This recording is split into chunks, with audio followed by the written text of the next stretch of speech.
मुरादाबाद की स्थिति पर इस वक्त लखनऊ में बैठक चल रही है। इस बैठक में प्रमुख सचिव गृह और मुख्य सचिव शामिल हैं। ये बैठक मुख्यमंत्री सचिवालय में हो रही है। तो इसी इलाके में एक मंदिर में लाउड स्पीकर लगने न लगने को लेकर ये पूरा विवाद शुरू हुआ। इसके बाद यहां पर महापंचायत बुलाई गई और उसके बाद संगीत सोम के साथ साथ 4 सांसदों को पुलिस ने हिरासत में ले लिया। आपको बता दें, मुजफ्फरनगर के दंगों के बाद यूपी में महापंचायत रखना मना है, बैन किया गया है फिलहाल। लेकिन आपको बता दें, संगीत सोम को रिहा कर दिया गया है।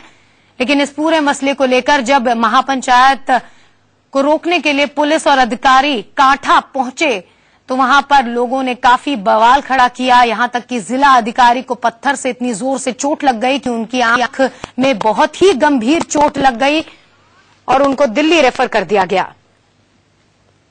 महिलाओं पर इस तरीके से लाठीचार्ज करेंगे, एक तरफा कार्रवाई करेंगे। और आपको मैं ये बताऊं कि वहां के मुस्लिमों को भी कोई दिक्कत नहीं है कि वो माइक उतरे या ना उतरे, ऐसा कुछ नहीं। चूंकि ये कहते हैं कि नई परंपरा डाल रहे माइक लगाने की। हिंदुस्तान में पहली बात तो परंपरा का कोई मतलब नहीं होता और मंदिर पे पूजा अर्चना करना, मस्जिद में नमाज अदा करना, ये कोई परंपरा नहीं है, ये आस्था का मामला है। और मंदिर पे लाउड स्पीकर बजना ये आस्था। और आईबी की रिपोर्ट, शायद मुझे किसी कल चैनल वाले ने बताया, मुझे कंफर्म नहीं है, लेकिन आईबी की रिपोर्ट भी ये है कि 6-7 साल से वहां लाउड स्पीकर बजता है। अचानक आज उसे उतार देना, लाठी चार्ज करना, ये तो अराजकता है। इस तरीके से क्या समाजवादी पार्टी तुष्टीकरण करके इस तरीके से लोगों का वो ध्यान डाइवर्ट करना चाहती है? जो यूपी में आज लॉ एंड ऑर्डर की प्रॉब्लम है और आज चरम पे बलात्कार, लूट, हत्याएं हो रही हैं। भारतीय जनता पार्टी के कार्यकर्ताओं को, नेताओं को टारगेट बना के उन पे हमले किए जा रहे हैं, उनकी हत्या की जा रही है। उन सबसे डाइवर्ट करने के लिए समाजवादी पार्टी इस तरीके के काम कराती रहती है। हम लोगों को वहां बुलाया था, हम सब लोग वहां जा रहे थे तो रास्ते में इन लोगों ने गिरफ्तार किया। गिरफ्तार करके ऐसी जगह की ले गए पुलिस लाइन में जहां टीन शेड पड़ा हुआ था। 6 घंटे गर्मी में उसके नीचे बैठाए रखा, वहां पानी तक के लिए किसी ने नहीं, गर्मी इतनी थी। तो ये तो एकदम मानवता के खिलाफ ये सब काम कर रहे हैं। टीवी वालों ने, जब आप लोगों ने ये खबर चलाई कि गिरफ्तारी की, तो शायद वहां के लोगों ने फिर पुलिस के साथ कोई झड़प हुई है, उसके बारे में मुझे पूरी जानकारी टीवी के भी माध्यम से ही पता है, वैसे नहीं पता लगा है। सर, एक मैं बात ही पूछूंगा, देखा जाए तो आपको काफी दफा टारगेट किया गया है इसके अंदर, वहाँ की गवर्नमेंट, वहाँ की पुलिस वालों ने भी। पहले भी आपके ऊपर इस तरीके से आरोप लगते हैं कि कहीं ना कहीं भड़काने की वजह से संगीत सोम जी का नाम उसके अंदर आता रहता है। क्या कहेंगे, वजह क्या समझते हैं इसके पीछे, क्यों इस तरीके के नाम बार बार उछलते हैं? चूंकि मैं ईमानदारी के साथ पब्लिक के साथ खड़ा रहता हूँ और कंधे से कंधा मिला के काम करता हूँ और मैं पब्लिक को छलता नहीं हूँ, मैं सांप्रदायिकता नहीं फैलाता हूँ, लेकिन पब्लिक के साथ अच्छे बुरे हर तरीके से उनके दुख में सुख में मैं खड़ा रहता हूँ। और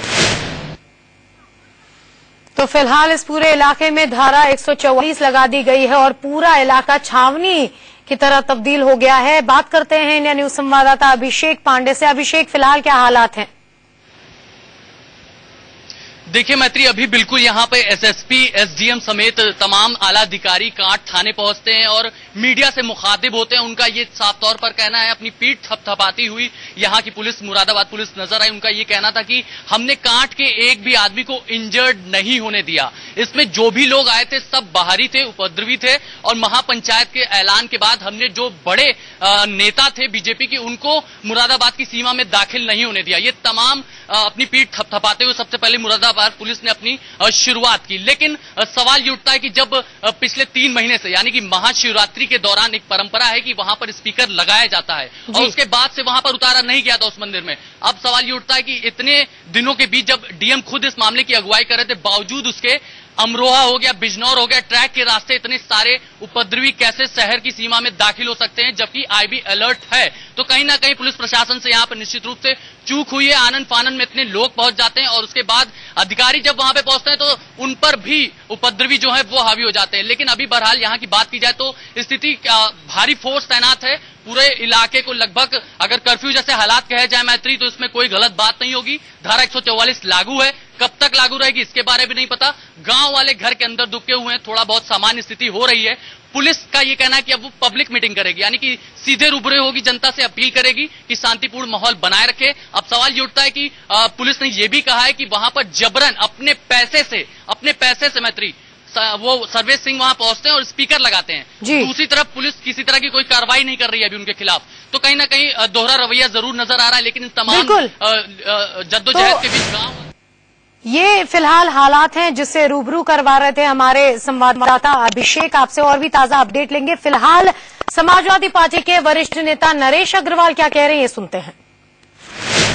सुखा या राष्ट्रद्रोह का अगर मुकदमा लगाने की जरूरत पड़े तो सरकार को लगाना चाहिए, जिससे भविष्य में इस मानसिकता के लोग उत्तर प्रदेश की अमन चैन को खराब न कर सके। एक और बात सर कि जो मुजफ्फरनगर में पूरा जो हुआ था, इंसिडेंट हुआ था, उसमें भी संगीतों की माना जाता है भूमिका, इधर भी जो है उनका नाम, और रमजान का टाइम है, लगता नहीं कहीं ना कहीं सांप्रदायिक। देखिए, सांप्रदायिक की न कोई जात होती, न कोई धर्म होता, न कोई त्योहार होता है। वही हाल संगीत सोम का है। वो सोचते हैं कि हम और यहाँ रुक रहे हैं एक छोटे से ब्रेक के लिए, लेकिन ब्रेक के बाद